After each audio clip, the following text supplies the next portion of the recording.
Baik, perkenalkan nama saya Huin. Saya merupakan anggota kelompok dari Northampton, di mana eh, kami terdiri dari Kendrick sebagai ketua kelompok, saya Huin, Gilbert, Chris Jervito, dan Vicky. Pada kesempatan kali ini, saya dan kelompok saya sudah merancang atau membuat sebuah presentasi mengenai analisis data, di mana analisis data ini berkaitan dengan mesin pencari. Baik, penjelasan pertama yang akan saya jelaskan adalah pengertian dari analisis data atau analisis data bisnis. Pengertiannya menurut saya adalah proses pengolahan data dengan tujuan untuk menemukan informasi yang berguna yang dapat dijadikan dasar dalam pengambilan keputusan untuk solusi permasalahan. Analisis data tidak hanya dilakukan oleh peneliti, ada juga profesi yang pekerjaannya memang melakukan analisis atau pengolahan data. Salah satunya adalah data analis. Kegiatan yang sering dilakukan oleh data analis adalah eh, seperti kegiatan pengelompokan data berdasarkan karakteristiknya, melakukan pembersihan data, dan mentransformasi data.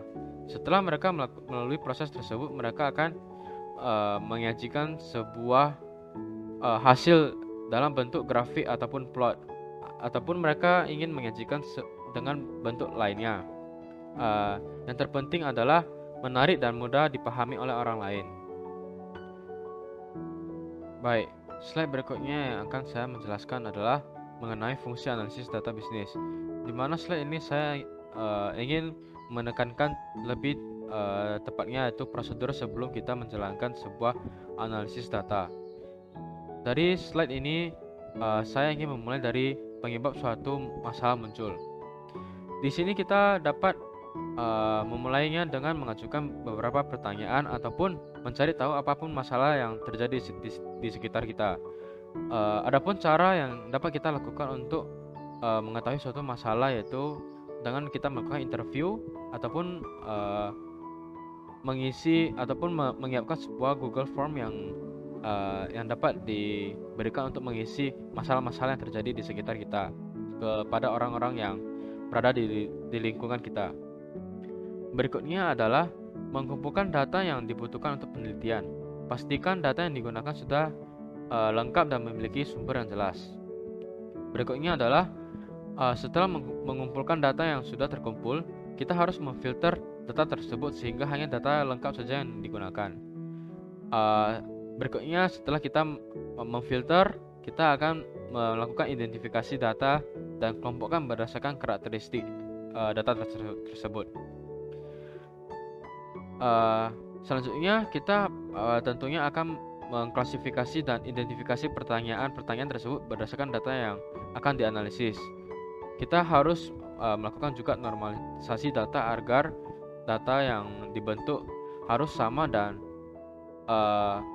memudahkan proses kita saat ingin melakukan analisis.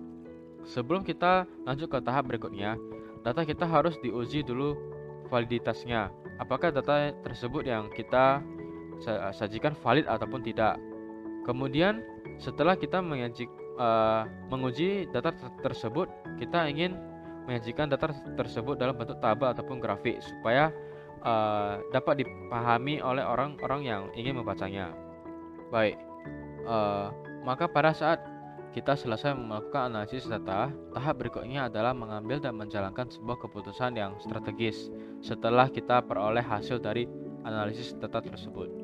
Tapi alangkah baiknya, sebelum kita menjalankan sebuah keputusan, kita juga harus tahu seberapa besar kemungkinan keberhasilannya dan seberapa besar kegagalannya, dan potensi kerugian terkait keputusan tersebut yang akan dijalani dalam bisnis yang akan kita implementasikan.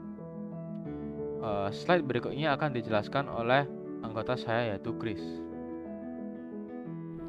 Saya Chris akan menjelaskan peran penting analisis data. Yang pertama adalah pekerjaan karyawan yang berkurang berkat tools, yang berarti pekerja karyawan akan menjadi lebih efisien. Kedua, bisnis lewat hasil analisis. Dengan memanfaatkan software analisis seperti analysis tools, Anda akan menemukan permasalahan serta solusi pada bisnis Anda. Yang ketiga adalah perhitungan data dan analisis yang akurat. Dengan menggunakan software analisis data secara baik dan tepat, Anda akan mendapatkan hasil yang akurat dengan waktu yang singkat. Selanjutnya saya akan menjelaskan skill yang dibutuhkan oleh business analyst. Yang pertama adalah analytical skill. Seorang business analyst sudah pasti harus memiliki analytical skill yang tinggi, karena merupakan tugas utama mereka sebagai business analyst. Analytical skill ini akan menganalisis dan mengevaluasi proses-proses bisnis perusahaan yang akan membuat sebuah keputusan yang tepat untuk perusahaan menjadi maju dan berkembang.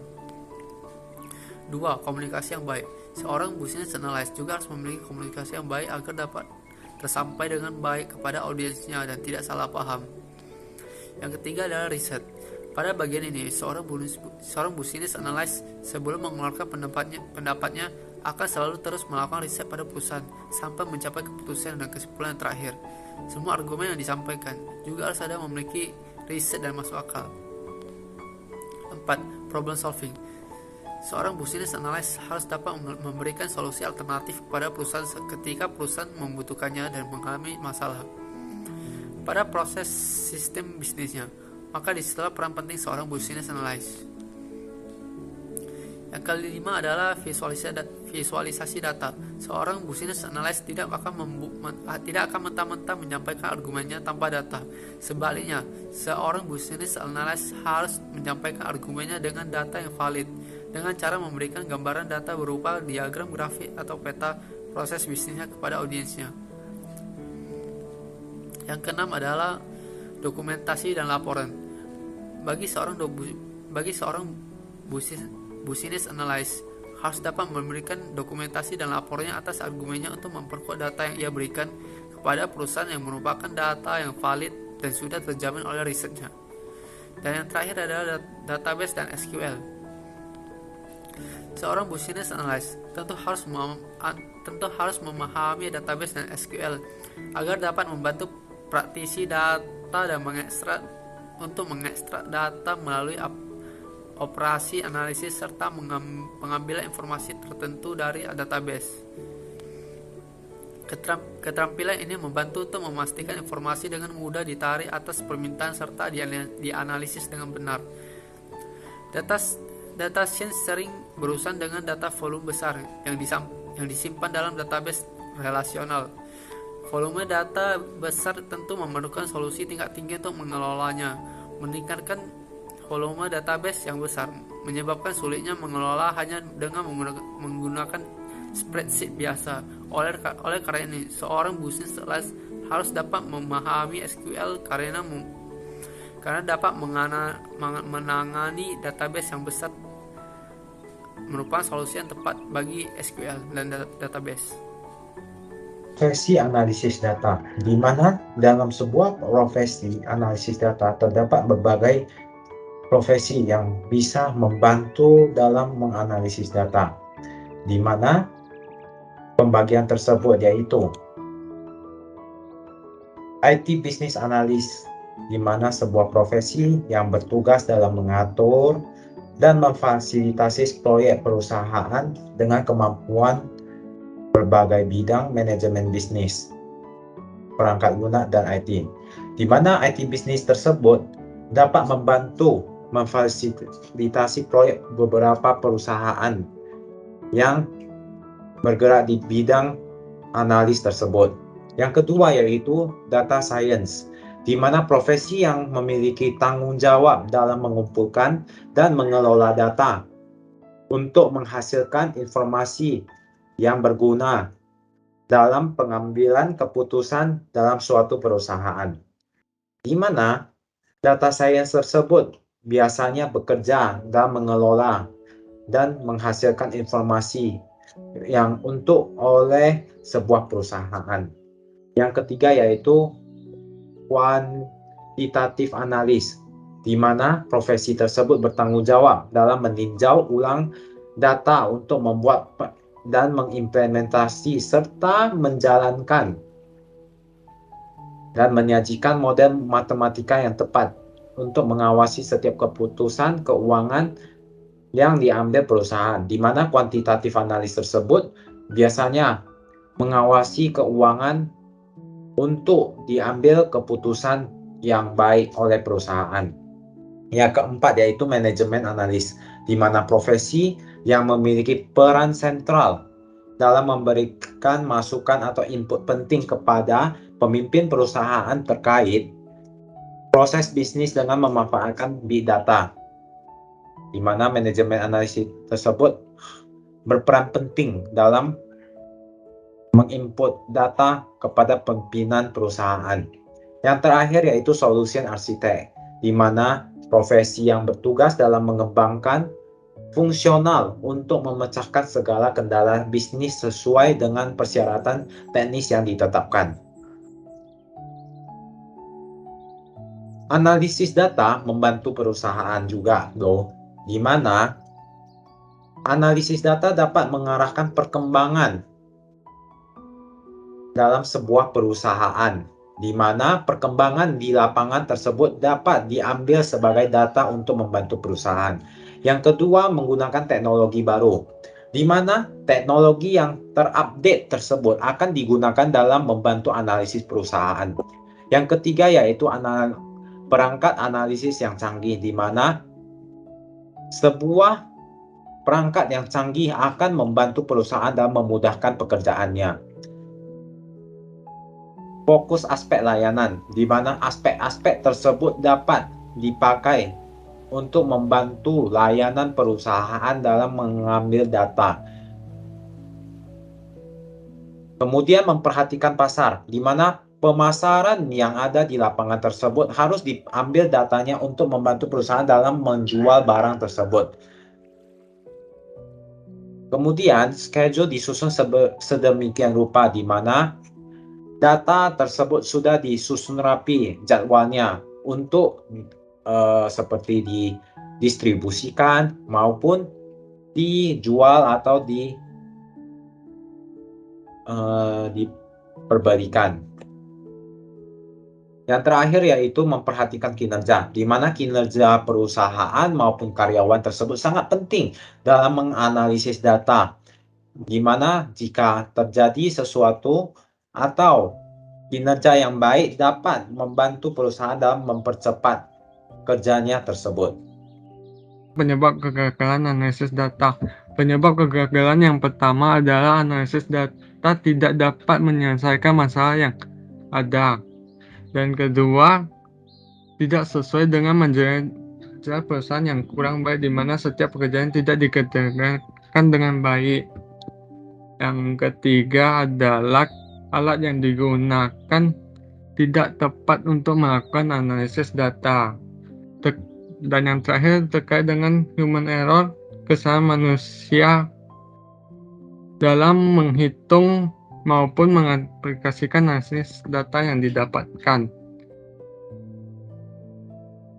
Analisis data menggunakan cloud. Analisis data dapat menggunakan cloud melalui beberapa aplikasi seperti Pentaho, merupakan software yang memiliki penyimpanan cloud yang cukup efektif, dapat memproses data, mengatur, menyimpan dan diintegrasikan dengan beberapa data dari platform yang lain. Yang kedua itu Rapid Manner. Rapid Manner memiliki kelebihan sebagaimana dapat menampilkan visual yang baik. Yang ketiga, Cassandra, aplikasi perangkat lunak olah data yang banyak digunakan oleh perusahaan besar seperti Facebook hingga Apple. Cassandra menjadi perangkat lunak data analysis tool yang direkomendasikan karena fitur yang ada di dalamnya. Dan selanjutnya akan dilanjutkan oleh teman anggota saya yang bernama Gilbert. Sisi positif dan negatif analisis data. Sisi positif internal, memiliki data yang akurat, mudah mencatat, kemudian mengumpulkan data yang lebih lengkap. Sisi positif eksternal, mendapatkan kualitas data yang lebih maksimal.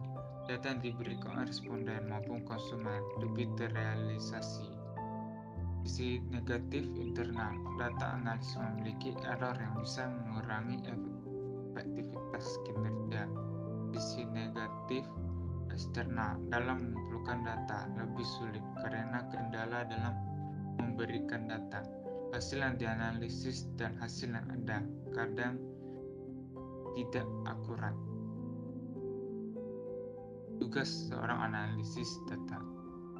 Yang pertama, mengumpulkan data. Tugas utama dan paling mendasar dari seorang data analis yaitu mengumpulkan data. Kamu bisa memulai dan mendapatkan data dari database perusahaan atau mengekstraknya dari sumber eksternal. Yang kedua, membersihkan data. Sebelum memulai analisis, data analis harus melakukan proses pembersihan data yang menyeluruh. Analisis yang baik bertumpu pada data yang bersih. Yang ketiga, berpikir logis dan analitis saat melakukan analisis data. Data analisis mengikuti proses evaluasi data menggunakan penalaran analitis dan logis untuk memeriksa setiap komponen data yang ada. Yang keempat, menemukan tren, korelasi, dan pola. Setelah data siap untuk dianalisis, data analis bertujuan untuk menemukan tren. Nantinya hasil dari temuan ini dapat memahami gimana kinerja suatu bisnis dan memprediksi praktik bisnis saat ini. Yang kelima, terampil dalam presentasi juga salah satu tugas data analis. Jika kamu berpikir seorang data analis hanya akan berdiam diri di depan komputer, maka perkiraanmu salah besar. Seorang data analis harus mampu berkomunikasi dengan baik, bahkan dituntut mampu menceritakan kisah yang menarik dengan data sangat penting untuk menyampaikan maksud dari analisismu. Yang keenam, teliti dalam penyimpanan. Data analis harus memastikan bahwa penyimpanan, ketersediaan, dan koherensi data disimpan secara elektronik, memenuhi kebutuhan organisasi. Implementasi menggunakan analisis data, di mana pencarian tersebut dapat digunakan dalam menggunakan analisis data dan membantu perusahaan, di mana implement tersebut terdapat pencarian, pencatatan, komputasi, maupun percakapan atau distribusi barang, pengiriman pesan, dan lainnya. Semua harus memiliki implementasi yang baik dan benar, di mana tersebut implementasi dapat membuat proses akses data menjadi lebih mudah, terutama untuk Anda yang menginginkan proses yang cepat dan ringkas, di mana dalam membuat hal yang menyangkut tentang perusahaan tersebut, di mana klien akan menginginkan proses yang cepat dan ringkas tersebut harus memiliki implementasi yang baik dan benar. Yang kedua yaitu data yang Anda dapatkan jauh lebih berkualitas, di mana data tersebut akurat yang didukung dengan data analitis tools yang sebagai kebutuhan sehari-hari. Yang ketiga yaitu menghasilkan ROI yang tinggi, di mana setiap implementasi yang digunakan dalam sebuah perusahaan akan membantu dalam menganalisis data untuk membandingkan setiap aspek perusahaan dari laba atau rugi hingga investasi perusahaan lainnya. Sekian dari kelompok kami. Terima kasih.